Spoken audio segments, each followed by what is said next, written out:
Hi, and welcome to Entrepreneurship with Christo.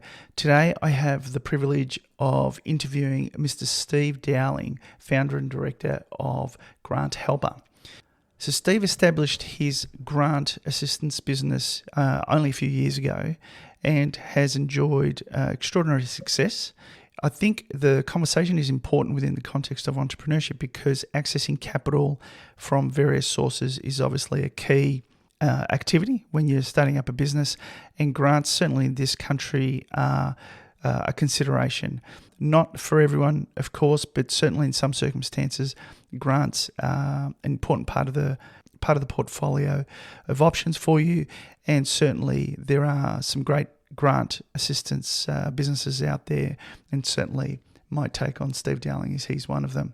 So please enjoy my conversation with Steve Dowling, and if you're not interested in Nepal and hiking up in the Himalayas, you can skip the first 5 minutes.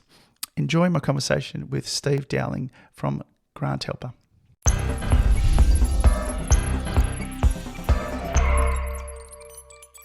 Everest Base Camp. Okay. Each time. So tell me, was that worthwhile? I heard some. I mean, I've never done it on purpose. I didn't do it. I didn't do it the second time because I couldn't. But I didn't do it the first time because I just heard the trip from Kathmandu to base camp was pretty ordinary, and then but every man and his dog was sort of doing it, and I just didn't want to be part of the herd. So I went to Annapurna. And I was completely alone, and I had the most amazing time. Obviously not as high, but I think about 7 days hiking with just me and the Sherpa. It was just amazing, and I swear, Steve, to this day I have moments where I feel kind of overwhelmed with life and whatever, and I just remember sitting on a porch, and this you would have seen the little shack, where these little rooms could basically fit two beds, you could touch each other, and I was just watching Annapurna and the wind licking off it in the moonlight, and I find a real peace there. I just think, what a precious memory to have. When I first went to Nepal in 2012, and it was really the first big hike that I've ever done, and it was a point in my life where I had a sort of a life-changing event. Right. And but when I went back in 2018, one thing I noticed was that the landscape had changed a lot, and there was a lot more obviousness about it having been traversed. Right. And the the tracks were much more widespread. There was that lesser feeling of the nature being there than it was when I was there in 2012. And that was the thing that kind of left in my memory of how barren and overworked the land had become. Right. So I guess, it's that really, the touristy thing that happens. I've never been to other parts of Nepal, but maybe there's still a chance, I guess. I can still look. So Yeah. I mean, Pokhara's I don't even think an hour flight. In fact, the flight over that I took in '98 to Pokhara, okay, so that's a long time ago, was in this DC-3 aircraft, the old dodo birds with the propellers. And I remember the door to the cockpit was sort of floating over, and I was in A1. Not that was anything special. Everybody was economy there, but I was in A1, so I had this clear view, and I could see this young guy. He wasn't 20, right? He wasn't 20. Trying to come in and land at Pokhara Airport, and I could see the runway sort of flying left and flying right, and I could see this massive Rolex on his on his hand, which is bigger than he was, and flopping around, and I thought, I'm gonna die. This could be it. But Pokhara was the airport. The airport going into I forget the name of the place, but on the way to base camp, it's pretty short runway, so Yeah, it yeah. can be a little bit scary. Yeah, Yeah. is that famous Um, one? That's really, if you get it yeah, wrong, you're fucked. it's so famous I've forgotten what it's called. But anyway, Yep. um, yeah, it's the one. Yeah. Yeah. Yeah. Well, Um, there's a commonality between us. interesting times. Yeah, Uh, I think both times I went with fairly large groups, and okay. I think if I ever did go back, I'd probably go back on a more sort of personal level Yeah. and spend less time rushing to get to the destination like we did, and Yeah. more time just sort of chilling out and enjoying Yeah, the definitely, environment. definitely. Yeah, I yeah. was fortunate enough in '98.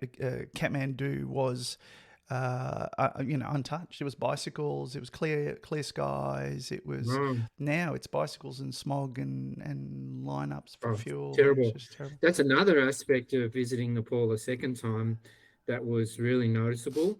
Um, the first time, the city was quite vibrant and active, and the second time was after the floods. Right. So, there was a lot of devastation.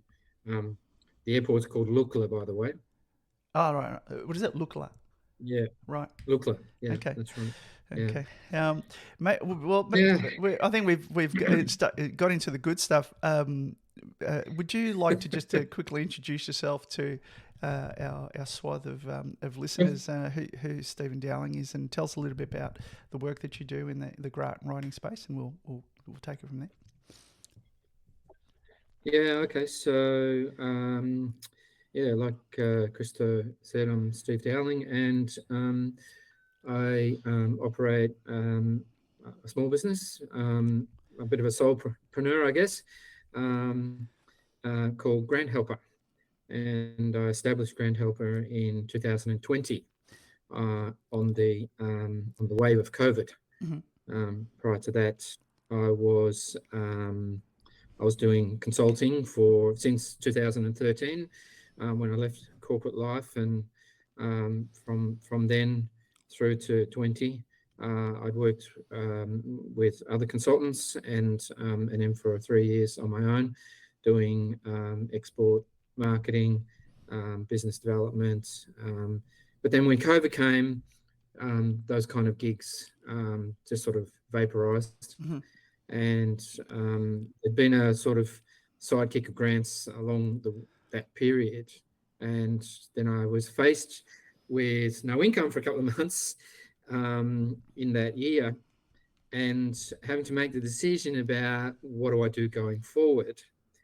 And so from that beginning of nothing, basically, my partner and I were kind of brainstorming what to do, and we came up with this idea that maybe the grants is worth having a crack at, and seeing whether we could make something out of that, or whether I could make something out of that. Yep.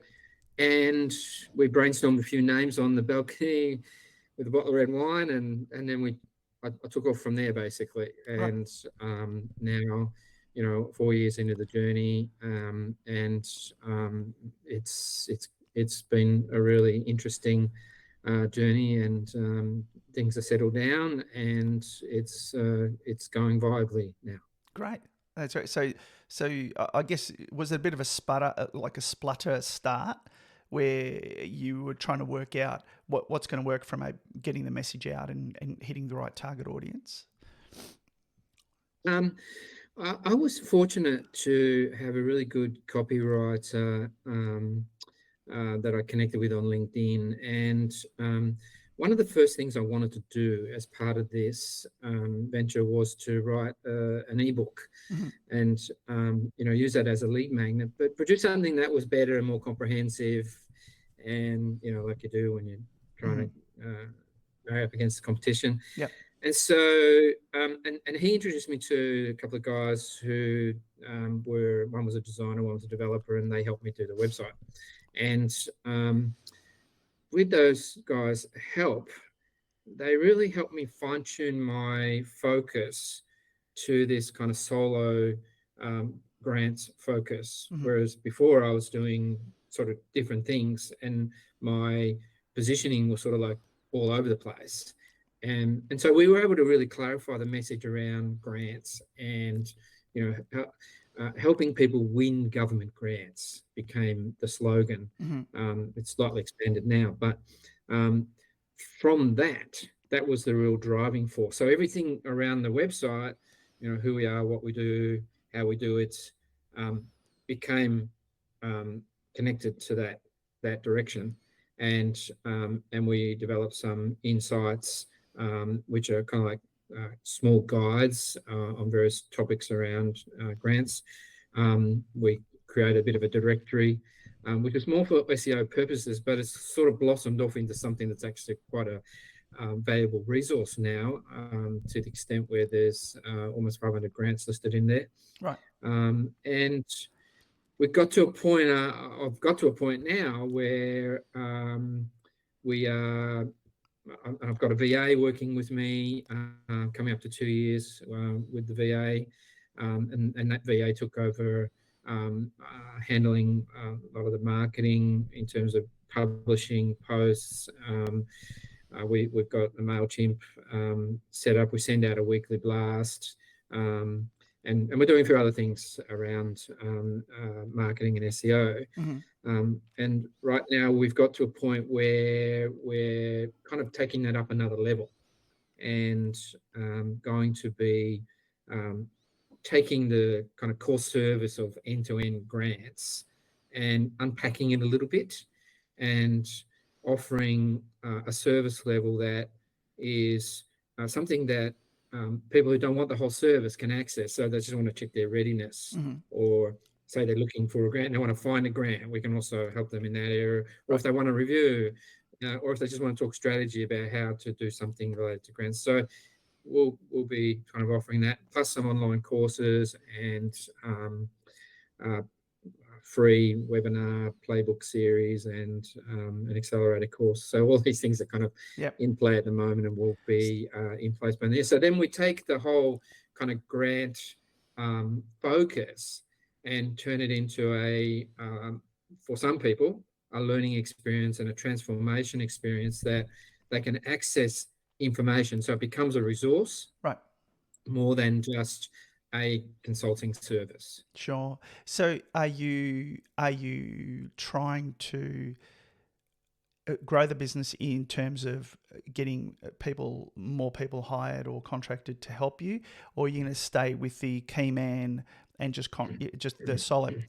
I don't really like the word solopreneur, because everybody needs somebody, but it really, with technology now, I just imagine this super empowered individual, and I steal that from a great book that I read decades ago called The Lexus and the Olive Tree, where that foresaw this technological change coming over these decades. We have so many things, and before we met today, I jumped on ChatGPT and I had an idea around a campaign for this other business that I'm spinning up, and I just prompted it and I said, look, and it just put together an extraordinary campaign that target. I also gave it an avatar that I've got with the particular clients, and off we go. My point is that we've got tools at our disposal just over the last few years that really give us power, and we don't need to take a punt, a $50,000 or $100,000 punt on an employee. And if you do hire someone, agree with you. If you do hire someone, that's great, but you'll hire someone at a role that you can't do with technology, right? I think I am really enjoying the opportunity to sort of work in my own pace, and I have really adopted a lot of technology in the last year or so. Back in 2017, I did have somebody under my wing, a graduate for a couple of years. And whilst they were useful, and there's also a lot of sort of time absorbed.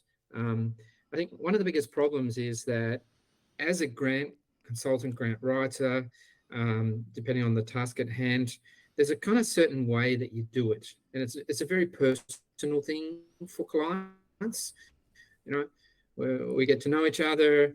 I basically undress them in terms of their business, and it can be a bit invasive, Sure.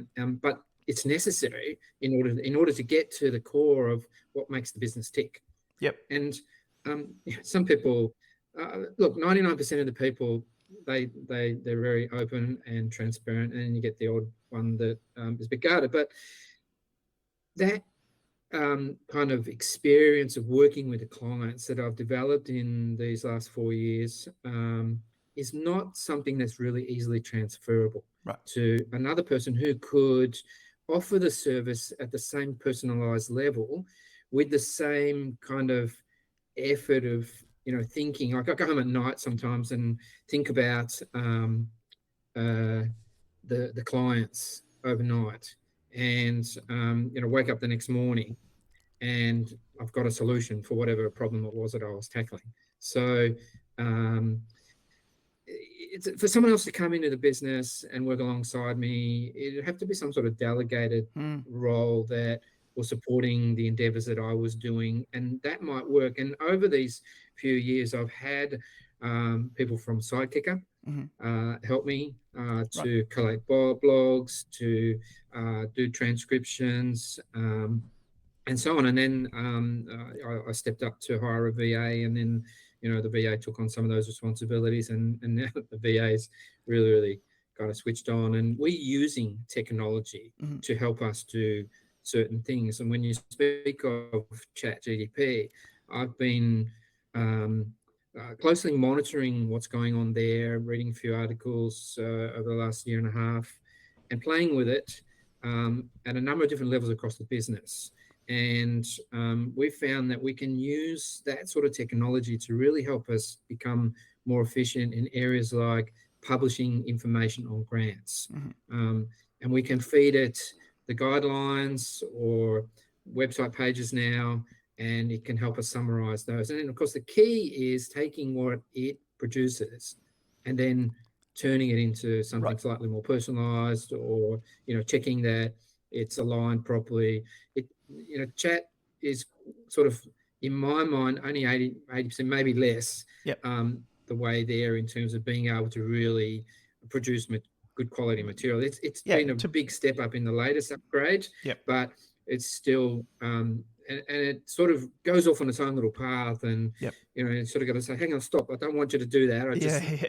So it gets it wrong. It gets it wrong. Got to learn the technique of how to work with it to get the most out of it. And I'm really pleased that I invested the time over last year to read about it, read how other people are using it, read how they create prompts, and to get the most out of it, because that has made a big difference. And then with the change to our service offering, we're implementing new technology as well. Like, I used to spend a lot of time, maybe up to 40% of my week, talking to people, right?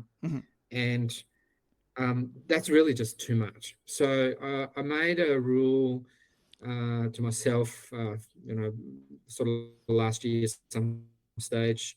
I don't want to spend any more than 20% of my week, doing the talking and chasing up people. So I stumbled across this piece of technology, which was like a quiz.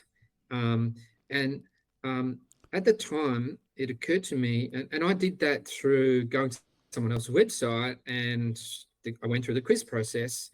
And then I thought, wow, this is such an amazing process. What if I applied this process to asking people if they were, grant ready?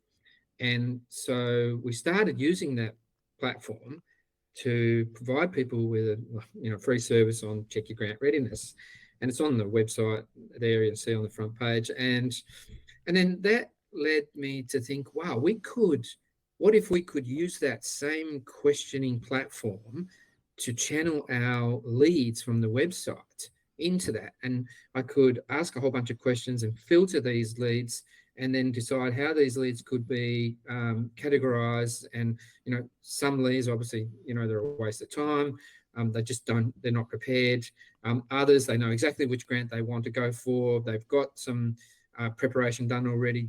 They're the ones that deserve my time because, we can get them going on a grant and Right. hopefully help them get to success, and avoid me spending and chewing up time with the other cohort who are just not ready and they need to go away and do something else. So can I ask? Can I sort of interrupt you there? yeah, So what are no, that's right. what are the I guess the mistakes that people make, or what are the things that they haven't got ready and yet expect you to wave your magic wand and put 100,000 or whatever it is in their bank through a grant. So what are generally the bits where you go, look, I can't help you. I mean, we had a conversation, which is how we really met, where we, the area we're working in, just really, to your knowledge, didn't have a grant, which was fine. Just saved me. It saved me in days and days of researching it, I guess, and then still not being 100% sure that there wasn't something out there for us. But generally, is it because I know your function. I've never done I've written a few grants myself, but I've never acted as a grant writer, but I know the function through the Accelerating Commercialisation Program that I was a facilitator on. So by osmosis, and very rarely did I bump into a grant writer of any real value. But a couple of you out there are really brought your A game, which was fantastic. But I found through my dealings particularly with clients, we were trying to evaluate suitability for the program, that there was a lot of naivety, a lot of expectation for something for nothing, that there was not really going to be any scrutiny, and they could say whatever they wanted, and there was some sort of an entitlement there, without going too much off track with this. So then that required me, because I was getting paid by the government, to be a little bit diplomatic about how ugly their child is, and try and give them some guidance, so they actually walked away feeling that they had got some value. But you must bump into that. So I'm just wondering, what are the obvious sort of top three things that people really get wrong when they come to you? Yeah, I think people have this expectation that the grant is a bit of an entitlement, and it's definitely a very competitive process. And I've often thought, what's the best sort of preparation for people to consider to be in a position to be actually at a point where a grant might be something that they could go for. And I get people coming, and what I've found since I've had the inquiry funnel quiz questionnaire going on is that one of the questions in the process is tell us about your business briefly. And then the next question is tell us about the project you'd like to have a grant for. And the system will allow people to come back if they abandon the process. So it automatically sends out an email saying, oh, you forgot to finish, come back and finish it. We often get people finishing at that point. Right. What's your project?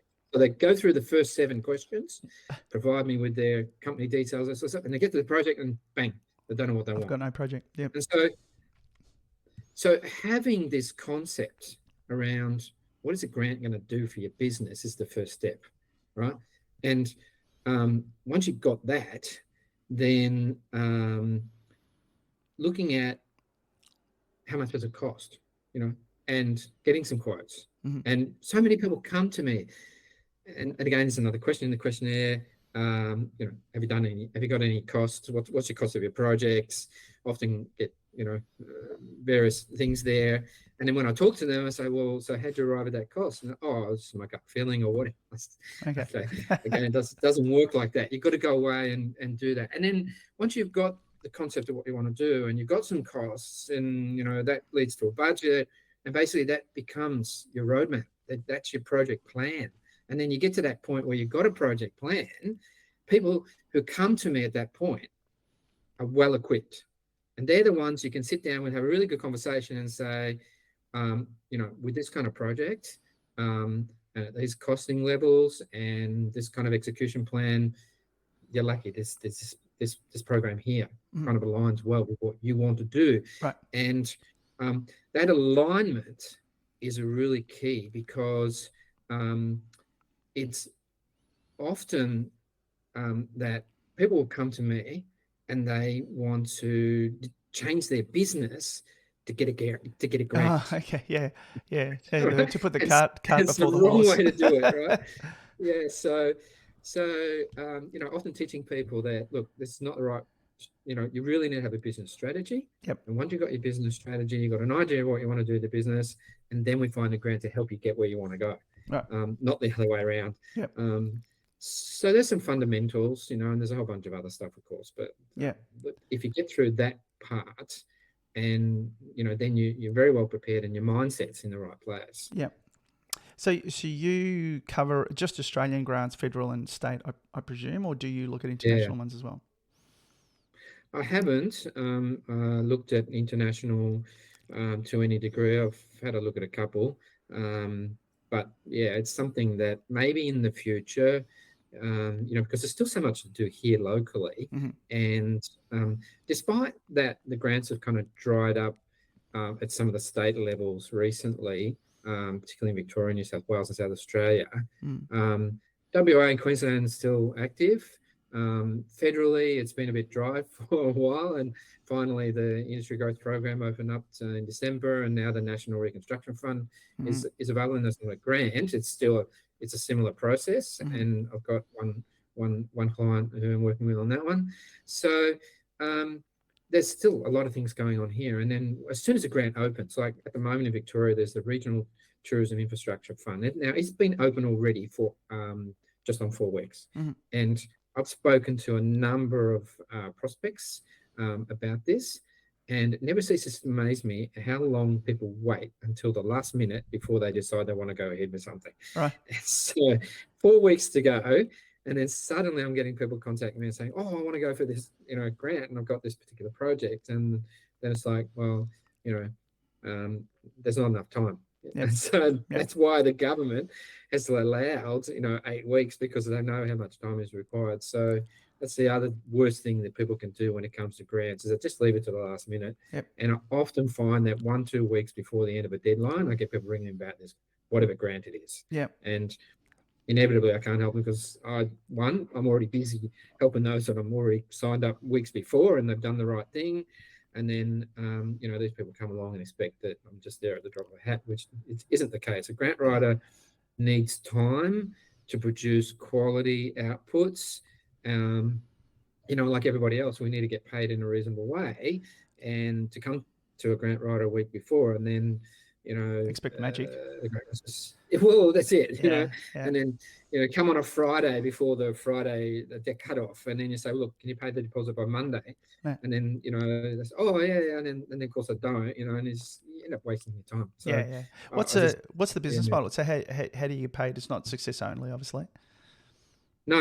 Well, my fee structure is based on a preparation fee and a success fee. And that's completely negotiable.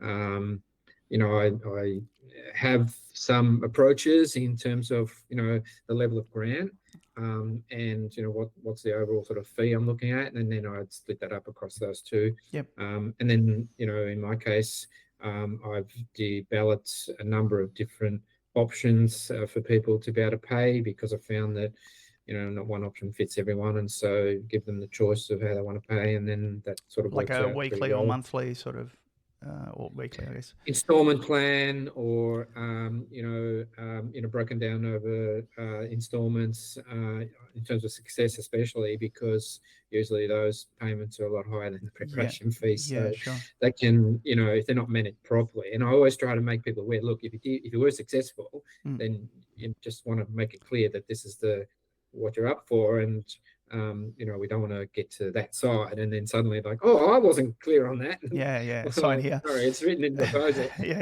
So as a rule of thumb, what percentage is that? Like a 5% of the total grant? If 100 grand it cost you 5, or how does it? Or it varies. It varies. It can be anywhere from 0.5% to 15%. Right. Depending on the level of grant. Right, I guess. I guess too, if it's look, I've seen this 100 times before, and I've got a template, and it's just an afternoon's worth of work.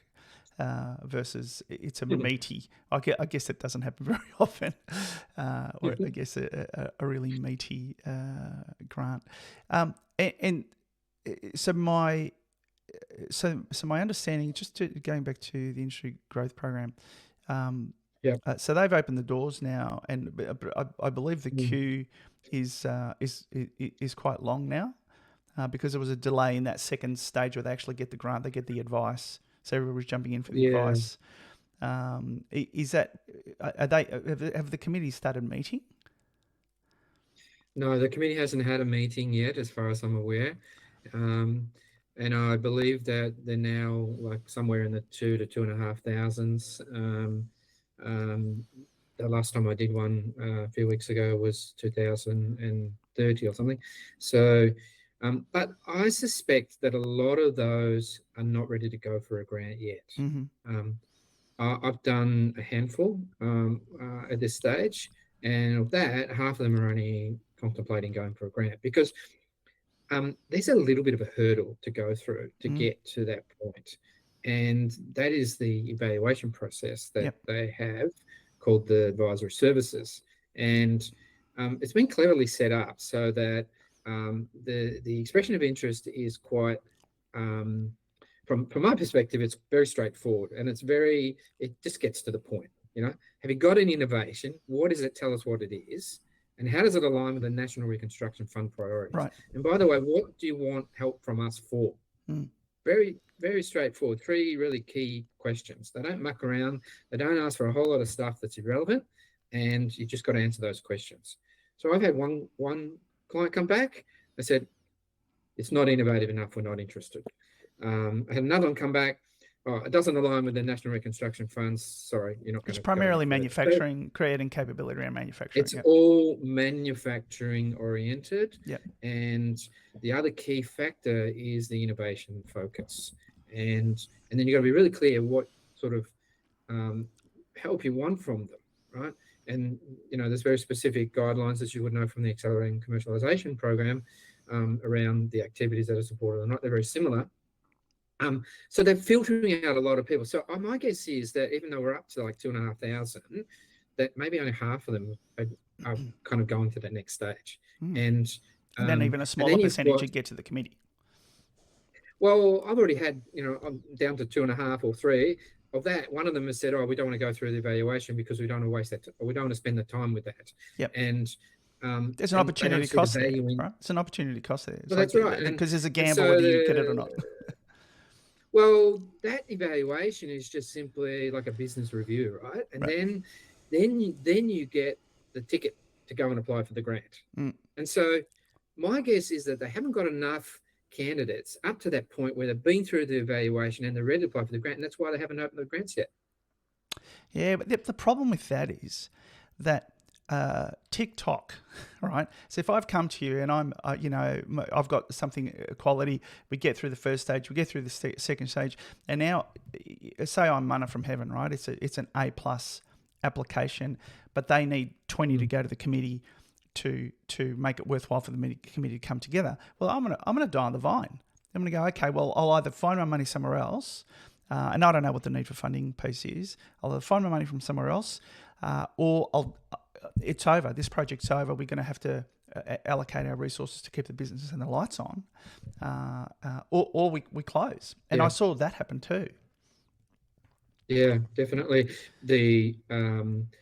You raise an interesting point there, and it sort of is around how people need to think long-term when it comes to grants.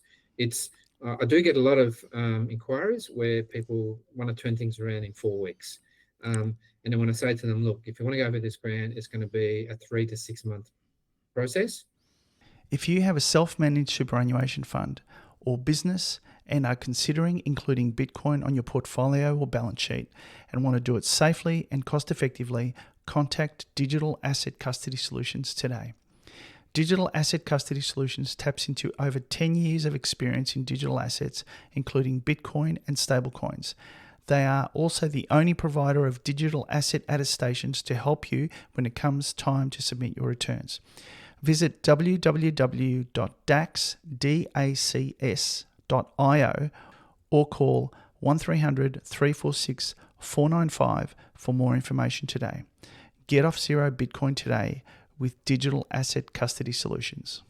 And for example, the Victorian government did the manufacturing growth program last December, and they just announced the results 2 weeks ago. I think it was the Friday before last. Now, they haven't even publicised that information. Right? So my clients who I helped have all got the results. Some win, some didn't, but they haven't made it public yet. So that's 6 months. Yeah, there's no sense of urgency. They work off. It's no sense. Well, so, and these are projects that are going to be starting probably in September, October. So, as a minimum, it's 3 to 9 months. I did a couple on the Accelerating Commercialisation Program, and one of them took us 12 months. Exactly. It was almost 12 months to the day from the time the client first contacted me to the point when they got awarded the grant. Another one was a bit quicker, but there is this long, drawn-out process. Part of that's on the client, though. If they're well, it's both ways. Yeah. There is that element of the client not being prepared, and therefore we need to spend the time to get them up to scratch, or get him up to that competitive positioning. And then there is sometimes the time that the government takes to assess the applications. And they say in the published guidelines, they'll say, oh, it takes 16 weeks, and then it takes them 32 weeks instead. So so that's the kind of point you're making there, is that the client or the businesses chasing grants need to be prepared for having to wait this time out and then weigh that up against the opportunity cost. And I have had clients from time to time where I say to them, look, I don't think it's worth you even doing this, because if you're only going for a small amount of money, and then you've got to wait 7 months to get to that. And the chances of getting that are not guaranteed. And then you get to that point, you're going to be really disappointed and upset because you've missed the opportunity to just invest the money yourself and then start earning the outcome of that. Yeah. Right. So I sometimes advise people just go and do it. Don't waste your time. Yeah. I have a bit of a view on this. It boils down to incentives, right? So you have an incentive to do a good job because you want referrals, you want to get the clients, right? If I go to the government with a grant request, for me it's free money. So I've got to think, okay, I think I've got everything I need. Free money. I don't, so I avoid having to dilute my capital, my equity within the business. It's free money. The incentive on the government is we want a good story and a photo opportunity, which I don't think governments. And I say this with some reservation because I think sometimes they do get it right. But in general, the allocation of capital from individuals who are not motivated by getting a return on the investment means that there are other drivers, social equality, all legitimate things, but not necessarily commercial things. So the ideologies, and without making a sort of value judgment on the ideologies, and I think it's important to represent the community, they're really not strictly capitalist motivating activities. What do you think about government taking equity or government partnering with venture capitalists and saying, you go first and we'll quickly follow? So if they want $1 million, if you allocate $500,000, we'll allocate $500,000, but the incentive is either equity or a kind of tag along with a properly formed investment group, or a bit of both, where there is a dividend to the people of Australia or whatever country is doing it, rather than strictly trying to follow guidelines that have been made by bureaucrats who have never really faced the heat of not getting paid on the 15th of the month, and are kind of disconnected. And I don't say that in a disparaging way. There's obviously public servants have an important role, but I think it boils down to incentives. So that's my view, obviously. But it really is a question for you. Do you agree? Do you disagree? Well, I haven't had a lot of experience with the whole sort of government equity stakeholding aspects, But there are some programs, and like there's the North Australian Infrastructure Fund, which is something of that nature.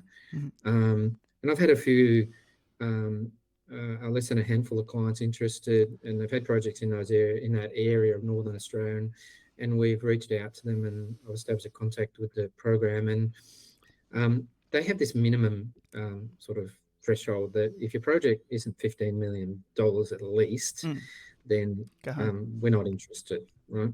And they just recently invested, I think, $150 million thereabouts in a couple of airports around the region.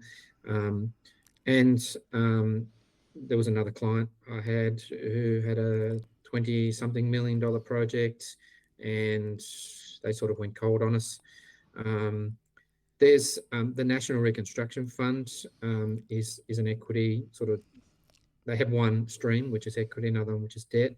I think it works for some people. I've got a client who's got a really big project and interested in that one. It's like, sub 100 million. And, that is going to mean that they can bring forward their plans. And, that's going to be a real big economic stimulus for what they're doing and the region that they're operating in, which is great. So if the project and where it sits aligns well, and then you've got that stimulus from the government in terms of economic, it works. But I think it depends on the size of the project. Like, and then you've got in Victoria the Breakthrough Victoria Fund, which has lately got a bit of bad publicity because got $2 billion and they didn't really invest a lot of it yet. And they, I've had a few people interested in that program, and they have this kind of gatekeeping process where you submit your proposal and then we'll get back to you. And then they send you an email saying, oh, we're not interested. There's no feedback. And it's, you do your best to sort of prepare. And I've worked with a couple, spend a bit of time. And even as a grant writer, I feel, well, that's a bit disappointing because we didn't get an opportunity to say, well, why didn't we get to the next step? And the client's just devastated. And it's public money, right? It's public money that they're chewing through and public time. That's it. And so your constituent, I think you deserve, it's not like you send out an application and you get crickets back because it's just not economic for them to even hit reply, right? Government have a... That's it. I think the whole concept of free money is one that is widely misunderstood. And if we unpack that a little bit, first of all, grants tranches or grant funding is taxed. Right. So in the early days when I was doing this, before doing it 100% on GrantHelper, one of my clients, I got him a huge, actually got him $2 million, and it was great, a Victorian client. And then I remember the client getting really upset with me when it came tax time. They said, oh, you didn't tell us that we had to pay tax on this. Oh, they treat it as revenue. They treat it as revenue. That's right. It's treated as revenue. Is that always the case? I never really bumped into that. Always the case. Right. And give with one hand and take with the other. A lot of tax, right? And then they were really upset because they had, done their project to a point where it was pretty kind of tight, in terms of the cash flow. So they hadn't accounted for that tax. And once you put that into the equation, it just meant the whole thing was a completely different ballgame. So now I make a point of saying, you will get taxes, and the other aspect of that is that, apart from the tax, is that the costs to actually secure the grant money. Now, you either have to spend the time yourself, right? So what's your hourly rate worth, right? You're worth a couple of $500 an hour and you spend 40 hours doing it. Yeah. So what's that cost? So, there's $5,000 or $10,000, whatever you want to value yourself at, versus get a grant consultant to coordinate it and be the project manager of the grant submission and pay them $5,000 or $10,000 to do it. Either way, you've got to pay either by yourself, investing your time, or that person coming in and project managing it for you. And so there's never any free money, whichever way you look at it, right? And of course the opportunity cost comes into it. You could end up foregoing revenue by Yeah. waiting through that Yeah, period. exactly And right. that's another, where's the free money in that? So it yeah, occurs to me what we were talking about with regards to equity-based funding from the government. Those big infrastructure projects are their sweet spot. They like things that they can point to, take photos of. If I come to them with some sort of digital innovation that's going to reshape the landscape of, if I was the guy that came up with AI 10 years ago and took ChatGPT to the government and said, this is going to revolutionise the world. This is going to give Australia a competitive advantage from everything from cybersecurity, cyber warfare to mum and dad operations. They would have gone, what?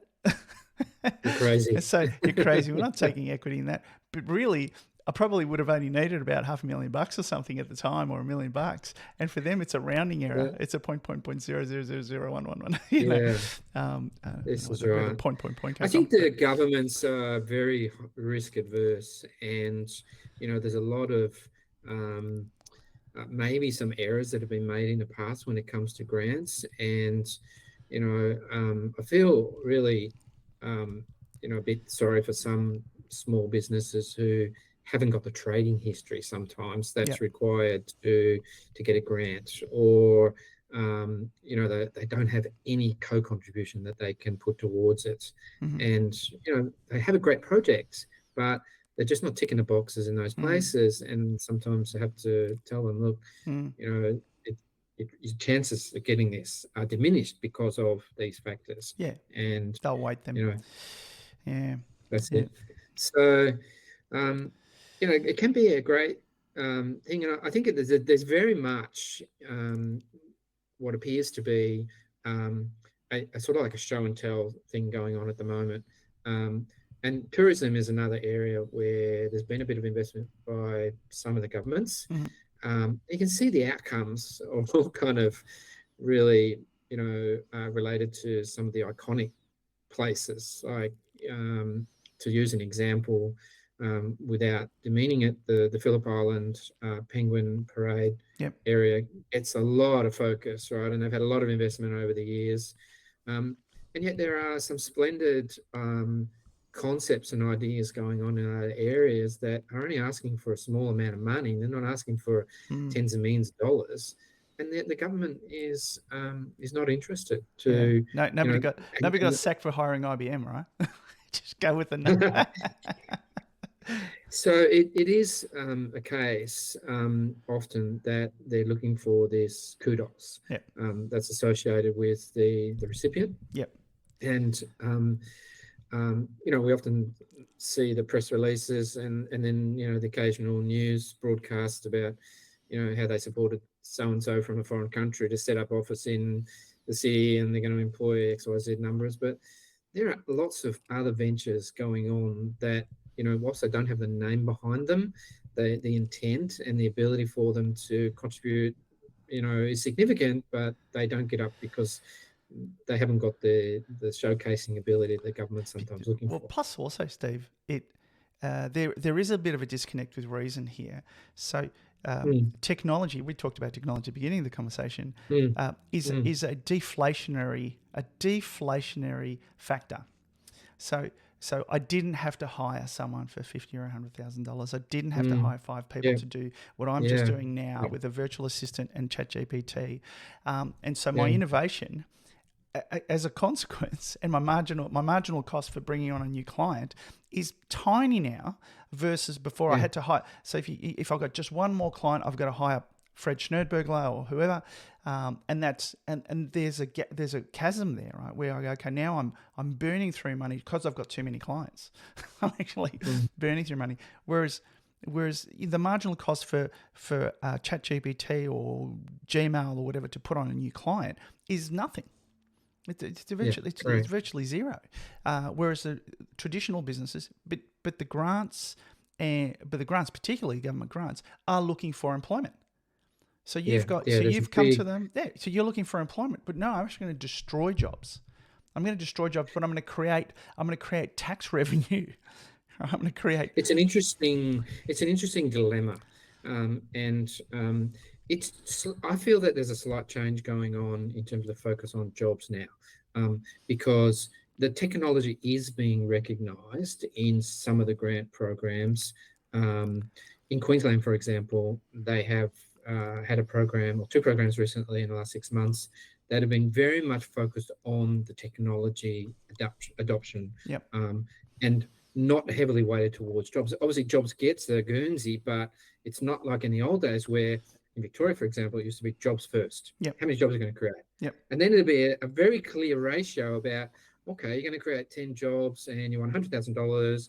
Oh, okay, so that's $10,000 a head we're investing in the jobs. Yep. And so it was all connected to that. Yep. And then someone who came along and said, well, I want $100,000, but I'm only going to employ one person because I've got all this technology. They say, oh, that's $100,000 for one person. That's too much. We're not going to support you. Even if you're going to drop another $1 million in taxes in their pocket.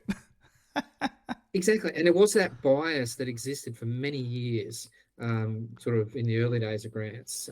I think that's changed a little bit now. And now the emphasis on efficiency, productivity, exports, volume, sure.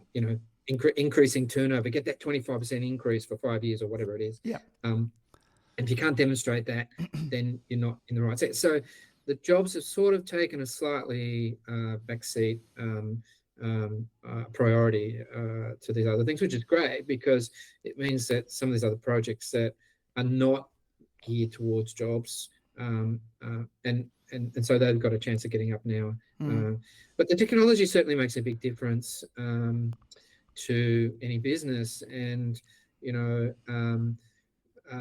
increasing efficiency, productivity, and in my own case, being able to filter and categorize clients and put my time and effort into those clients who are deserving it and who have that opportunity of really going for a grant versus spending time with people who just want to suck it all the information out of you, and don't end up being a client at the end of the day. And it gets to the point where you sort of think, my time is worth something, and so how do you manage that? I've got to the point now where I don't have my phone number on the website or the Calendly link, which I used to. I'll tell you, the phone number is there, but it's buried somewhere, and you got to find it. Yep. So, and I've had several people come and criticize me and say, why can't we call you?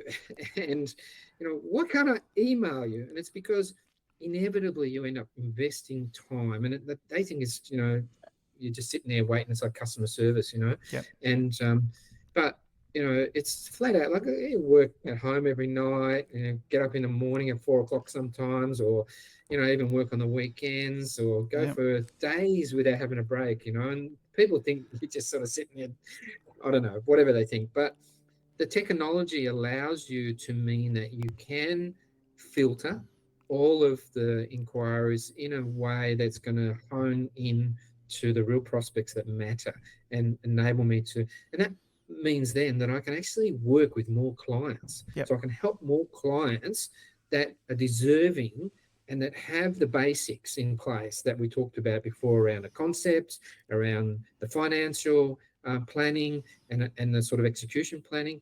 They're the ones who deserve the attention and the guidance and the project management and have a chance of getting the grant versus someone who's just ill-prepared. I find the dentists are a great example of that key man, that key man or key woman setup, where all that, their job is to look in your mouth and use their expertise.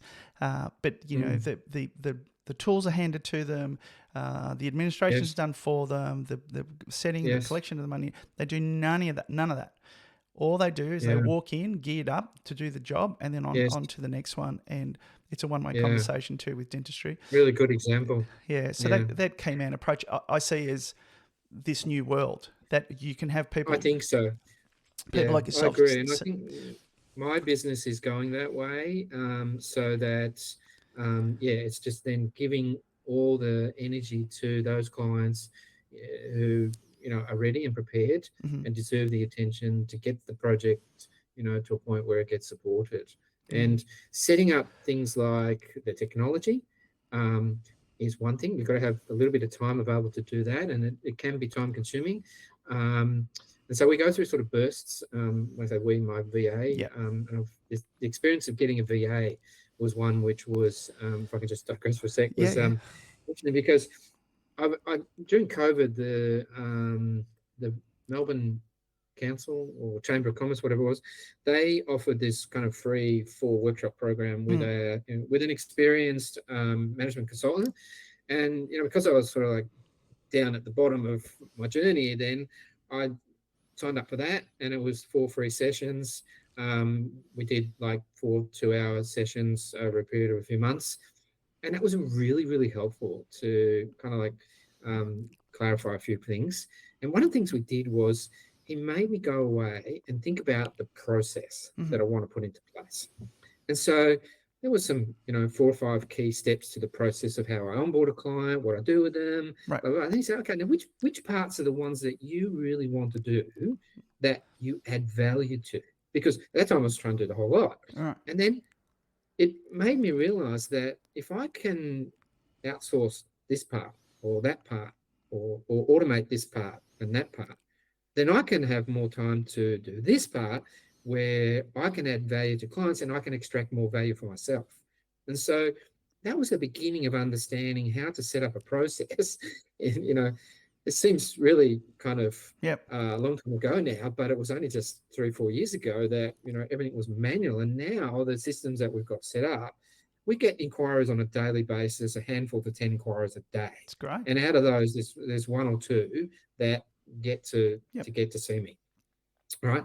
And then they have to wait a week, unless it's something that's hot right now, in which case I'll call them and we'll do it manually. But so the next step after I got that was to then start outsourcing some of those things. And I started with the local people through Sidekicker, and then that sort of led to me needing that assistance and thinking, oh, well, maybe a VA is the way to go. And then it sort of transitioned to the VA. They came on 20 hours a week, and now they're kind of working almost full time with me.